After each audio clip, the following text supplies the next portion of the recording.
Good morning, you're watching Rajya Sabha TV. This is Breakfast News. I'm Rajat Kane. Here are the top headlines of the day.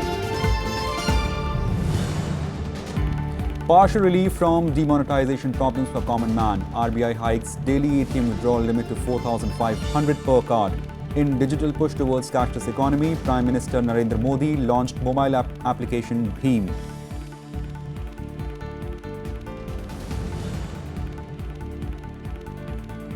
Samajwadi Party's internal problem reached a breaking point. Akhilesh Yadav faction calls for emergency meeting of party after Chief Minister and his uncle Ram Gopal Yadav are suspended for gross indiscipline.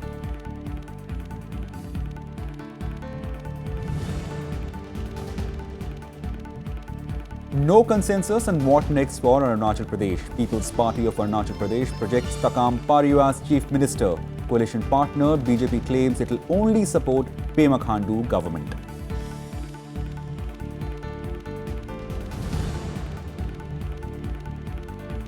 And China once again blocks India's bid to get Jaish-e-Mohammed chief Masood Azhar designated as global terrorist by the UN. India hits back with allegations of double standards in dealing with terrorism.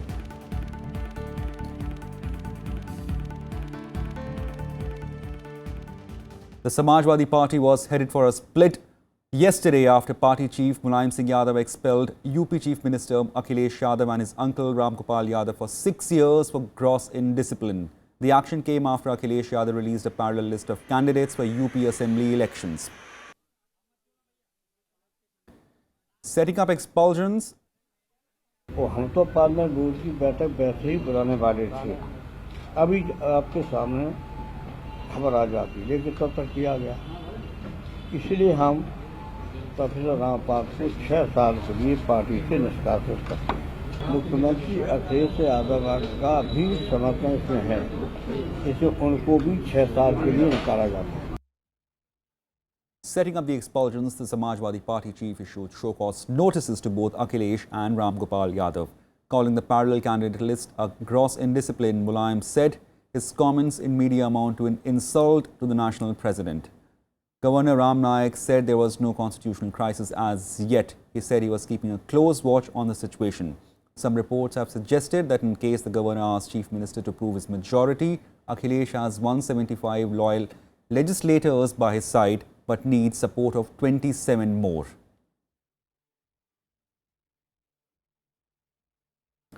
Soon after being sacked, Ram Gopal Yadav called for an emergency national convention on January the 1st at Ram Manohar Lohia University to chart out SP's future course of action. Mulayam Singh Yadav appealed to party cadres to avoid meeting called by Ram Gopal. इसे प्रदेश के पूरे और देश के कार्यकर्ताओं से मेरी appeal है कि कोई भी इसे असंवैधानिक सम्मेलन में शामिल न हो और समाजवादी पार्टी को मजबूत बनाना हो।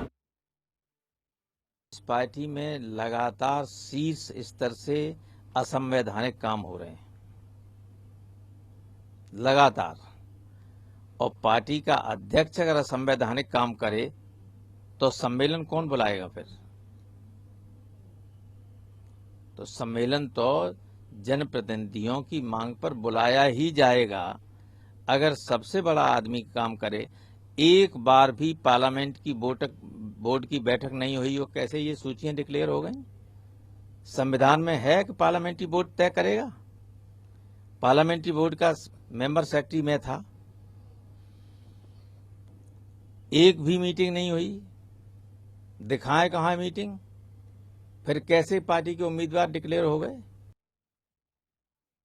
Meanwhile, the news triggered an outpouring of support for Akhilesh. Thousands of supporters gathered at his residence to express solidarity, even as they urged the SP chief to take back his decision. हम लोग नेताजी से अनुरोध करते हैं कि इस फैसले को वापस लें। 2017 में हम सरकार पुनः बनाने जा रहे हैं और अखिलेश यादव जी माननीय मुख्यमंत्री जी हमारे मुख्यमंत्री पुनः बनने जा रहे हैं। ऐसा होने से हम सब कार्यकर्ता बहुत आहत है और हमें सब चाहिए, हमें भैया भी चाहिए, चाचा भी चाहिए, नेताजी भी चाहिए। देखिए, जो कार्रवाई हुई है बहुत खराब है, हमारे सारे लोग बहुत दुखी हैं और ये कार्रवाई राष्ट्रीय अध्यक्ष जी को नहीं करना चाहिए था। पूरे देश में इसके खिलाफ आक्रोश है, क्योंकि जो आज की राजनीति है उसको मुख्यमंत्री जी आगे बढ़ा रहे थे। On the other hand, rival party leaders reacted to the fast unfolding developments in the state. The BJP said Samajwadi chief Mulayam Singh Yadav should answer as to why he betrayed the state by imposing his son after 2012 assembly polls. The BSP called it a case of political football being played by the Yadav family. The Congress is keeping its option open given the fact that party was reported to be in talks for an electoral understanding ahead of the state assembly elections. भटकाने के लिए सब नाटक नौटंकी है। ये कोई अपनी लिस्ट जारी करेगा, कोई दूसरा लिस्ट जारी करेगा और अल्टीमेटली ये सब आपस में इनकी सुलह भी हो जाती है। अब अध्यक्ष जी की इनके जो नेताजी हैं वो बीच में आएंगे तो ये भ्रम फैलाने के लिए एक कवायद है, इससे ज़्यादा और कुछ नहीं। There is a situation of political instability in state of Uttar Pradesh. It is worrisome for democracy. Congress does not comment upon the internal warfare or division within any political party. Bharatiya Janata Party is trying to fish in troubled waters. They did the same thing in the adjoining state of Uttarakhand. Mulayam Singh की ये बहुत बड़ी राजनीतिक भूल है, blunder है। इस प्रकार से एक पार्टी के अंदर विवाद खड़ा हो जाना, ये ना उनके हक में है ना उत्तर प्रदेश के हक में है।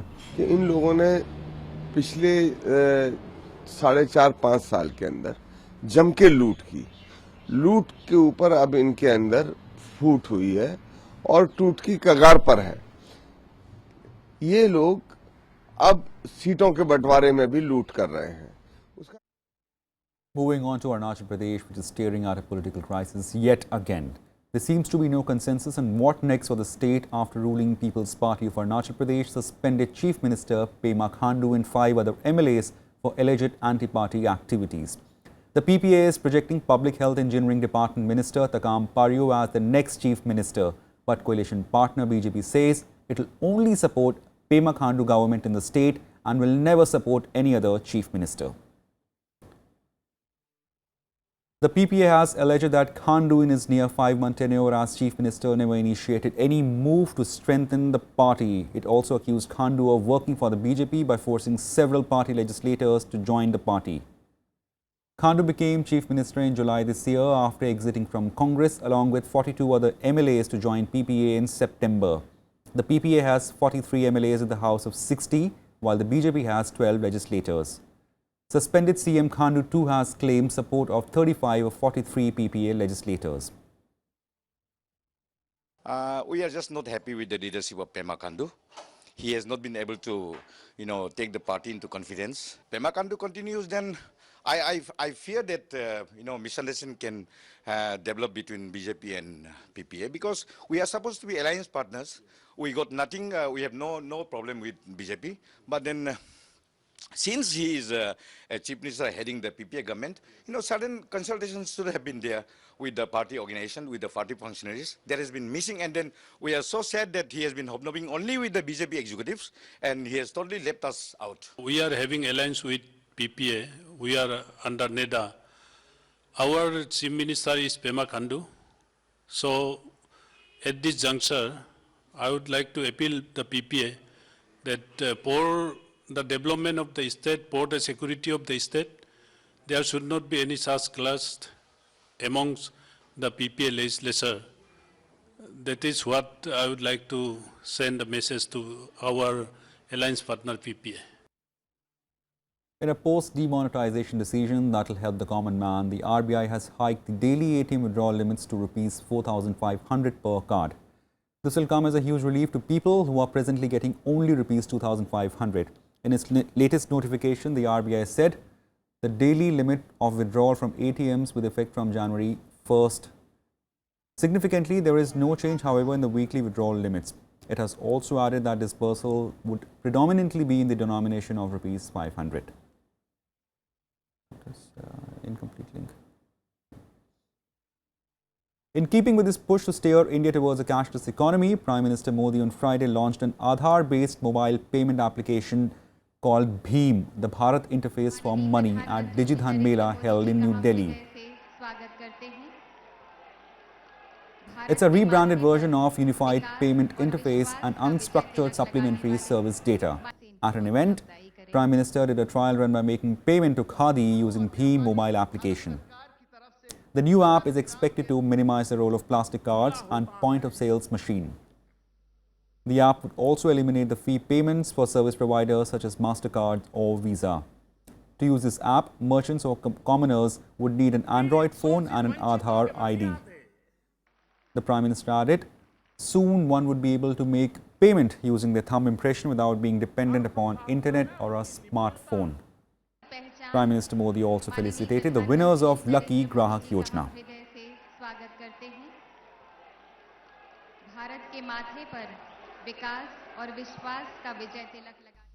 बहुत ही सरल है, इसे आप डाउनलोड करने के बाद स्मार्टफोन हो, 1000-1200 वाला मामूली फीचर फोन हो, इससे इसका उपयोग कर सकते हैं आप।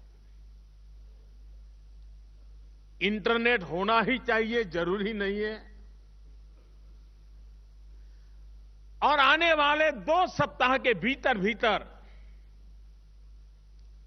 एक और काम हो रहा है, जिसकी सिक्योरिटी की चेकिंग की व्यवस्था चल रही है इन दिनों।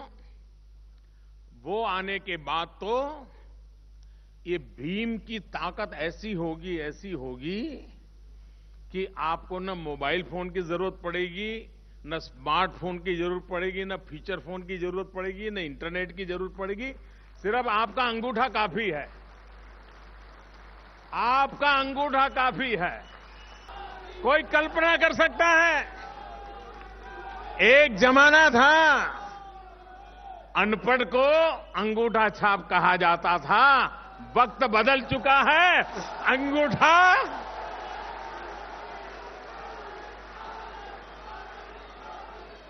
आप ही का अंगूठा आपकी बैंक, आप ही का अंगूठा आपकी पहचान, आप ही का अंगूठा आपका कारोबार।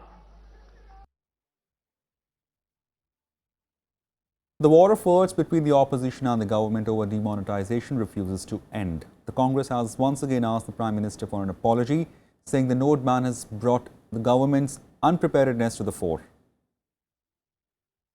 The government has not uttered a word about compensating the people for the economic losses heaped upon them by demonetisation. The government has tried to change the narrative from black money and corruption to a cashless economy.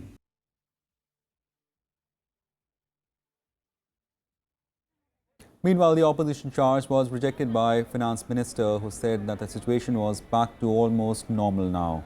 He also said that note ban has increased tax revenue manifold and opposition's argument cannot hold its ground. There's a third category which is not new currency, but now with effect from tomorrow, the entire currency in recirculation will be the legitimate permissible currency. Till today, what was coming in recirculation was partly new currency and partly currency which had ceased to be a legal tender. It was coming earlier. Now everything is new. So the banks today will now have available the recirculated currency plus whatever RBI is injecting. And as I said yesterday, RBI has sufficient stocks. Time for a short break. More on the other side.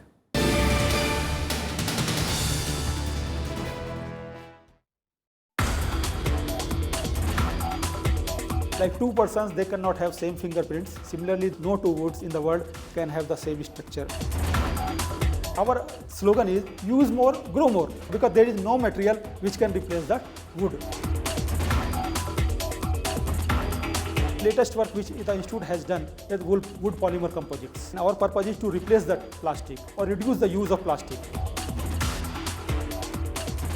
Watch Eureka with Dr. S.K. Sharma, Senior Scientist at Institute of Food Science and Technology on Rajya Sabha Television.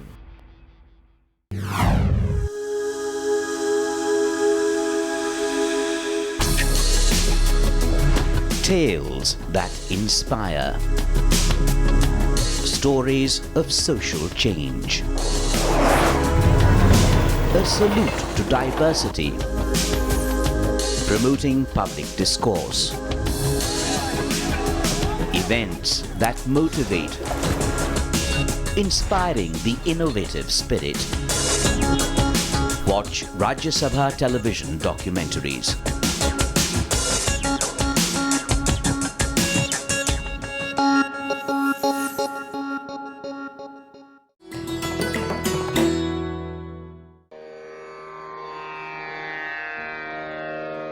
The sacred relics of Buddha were unearthed in Piprava in Uttar Pradesh. Buddhist monks from all over the world visit the National Museum to pay their respects. These charred bone fragments of Buddha are housed in the gold canopy gifted by the royal family of Thailand.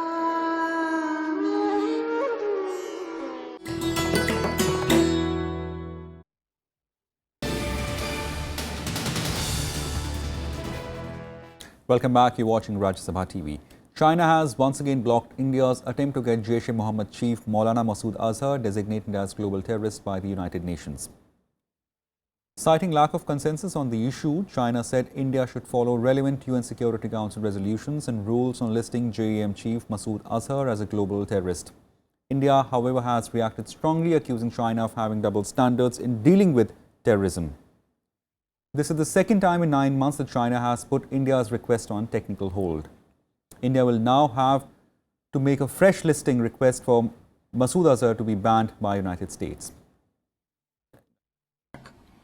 The inability of the international community to list its leader Masood Azhar is an unfortunate blow to the concerted efforts to effectively counter all forms of terrorism and confirms prevalence of double standards in the fight against terrorism. This decision by China is surprising, as China herself has been affected by the scourge of terrorism and has declared opposition to all forms of terrorism. As a consequence of this decision, the United Nations Security Council has again been prevented from acting against the leader of a listed terrorist organization. In Jharkhand, 12 dead bodies were recovered from collapsed coal mine in Lalmatia of Godda district. Many coal miners are fear-trapped in the mine, which collapsed on Thursday evening. Heavy machinery was deployed as rescuers, including those from NDRF, toiled through the day, extricating bodies and looking for survivors. Jharkhand government has announced an ex gratia of Rs 2 lakhs each for the next of the kin of those killed and 25,000 rupees for the injured. Prime Minister Modi, Coal Minister Piyush Goyal, Jharkhand Chief Minister Raghuvar Das and other leaders have expressed grief over the loss of lives. India and Singapore signed a revised treaty to begin taxing capital gains on investment from April to check round-tripping of funds. With this, India has amended its over 2-decade-old tax treaty with Singapore that will allow it to tax capital gains on investments. Under the amended treaty with Singapore, capital gains tax will be imposed at 50% of the prevailing domestic rate from April 2017 to April 2019. The earlier treaty allowed capital gains on Indian shares owned by a Singapore-registered company to be exempted from Indian tax. This is third bilateral treaty change after similar agreements in double tax avoidance agreements with Mauritius and Cyprus were also signed this year. For a period of 2 years till 31st March 2019, the capital gains liability would be shared half and half between India and the country of the residence of the investor. And after 2019, the entire capital gains would come to India. And this would be phased out. It's a very happy coincidence that by amending them, we've been able to give a reasonable burial to this black money route which existed. So this year, all the 3 arrangements have been rewritten. Vice President Mohammad Hamid Ansari released a book, Shaping India's Future, essay in memory of Abid Hussain, edited by Professor Deepak Nair and Rana Hassan in New Delhi yesterday. The book focuses on lifelong passion and commitment of Abid Hussain who was a distinguished civil servant, a diplomat and a concerned citizen of India who contributed to public sphere in wide range of areas for a better India. With 9 essays, the book covers contemporary issues in economic policies, governance and society that will shape India's future over the coming decades.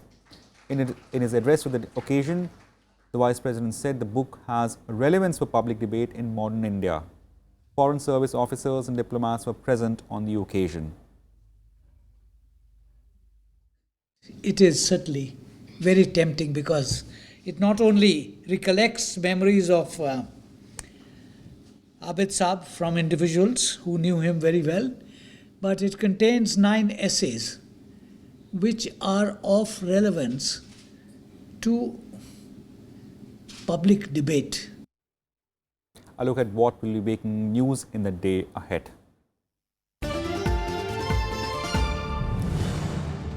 Former bureaucrat Anil Baijal will take oath as new Lieutenant Governor of Delhi today. The oath-taking ceremony will be held at Raj Niwas at 11 a.m. President Pranab Mukherjee had earlier approved his appointment after Najib Jung resigned from the post on December 22nd.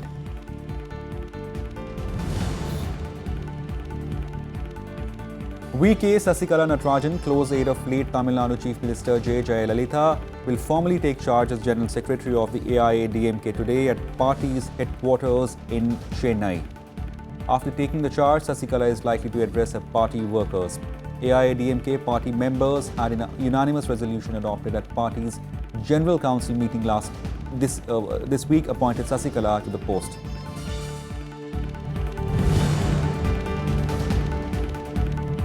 The newly constituted Joint Working Group of India and Sri Lanka to find solution to the vexed issue of fishermen will have its first meeting in New Delhi today before a ministerial meeting of both the sides on January the 2nd in Colombo. It comes amid frequent incidents of Sri Lankan Navy personnel firing at Indian fishermen fishing in Park Strait and seizing their boats.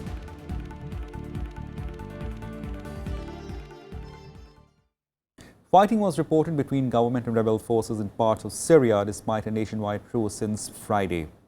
Reports of clashes emerged within hours of truce starting at midnight on Friday. The Syrian Observatory for Human Rights reported clashes and airstrikes in northern Hama province. It said rebel-held Wadi Barada near Damascus was also bombarded, but the military denied this. There was no comment from Turkey and Russia, which brokered the truce. Rival jihadist groups Islamic State and Jabhat Fatah al-Sham and Kurdish YPG militia are excluded from the truce.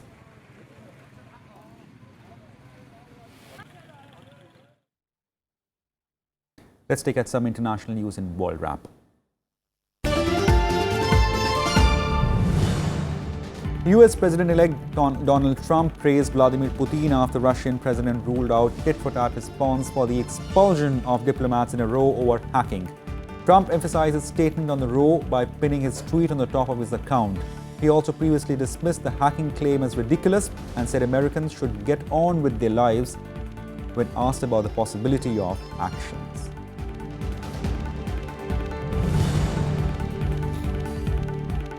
A post-mortem examination to the cause of George Michael's death was inconclusive. Thames Valley Police in statement said more tests will now be carried out to determine what led to his death.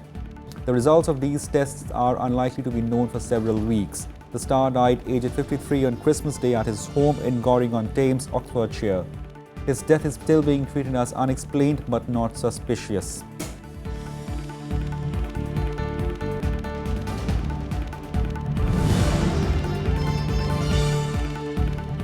Iraqi forces pushed into eastern Mosul district of Intisar on Friday in renewed offensive against Islamic State after a deadlock.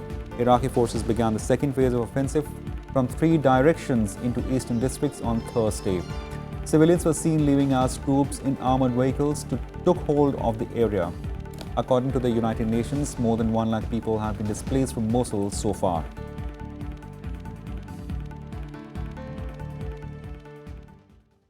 In a sudden move, Sports Ministry on Friday temporarily suspended Indian Olympic Association following its decision to make Suresh Kalmadi and Abhay Singh Chautala life presidents. The Sports Ministry has announced that IOA suspension is to be continued till it reverses the appointment of Kalmadi and Chautala. Kalmadi and Chautala were elevated to the honorary positions at the IOA's annual general meeting in Chennai on December 27th. Just hours before IOA suspension, its Associate Vice President Narendra Batra also resigned from the post as a mark of protest against the IOA for not taking back its decision. Batra, who recently became International Hockey Federation President, said he was strongly against backdoor entry of Kalmadi and Chautala into the IOA. सरकार ने स्पष्ट कर दिया था कि यह फैसला हमको मंजूर नहीं है, क्योंकि यह फैसला खेल भावना के खिलाफ था, यह फैसला गुड गवर्नेंस के खिलाफ था, ये एक फैसला बेसिक प्रिंसिपल्स ऑफ एथिक्स हैं उसके खिलाफ था। इसलिए सरकार ने यह फैसला किया है कि आईओए की मान्यता को निलंबित कर दिया जाए तब तक जब तक कि ये अपने फैसले को वापस नहीं लेते हैं। Now, counting down to 2017 will take longer than usual this New Year's Eve as horologists compensate for a slowdown in Earth's rotation. The countdown will take an extra second as National Physical Laboratory will introduce a leap second after 59 seconds or 59 past 11 in the night. As a result, clocks striking 0 dot will actually be recording a time of 60th second of 59 seconds past 11 in the night, dealing midnight by a second. Since 1972, 36 leap seconds have been added at intervals varying from 6 months to 7 years, and this will be 37th year. That's it for now. Keep watching Rajya Sabha TV.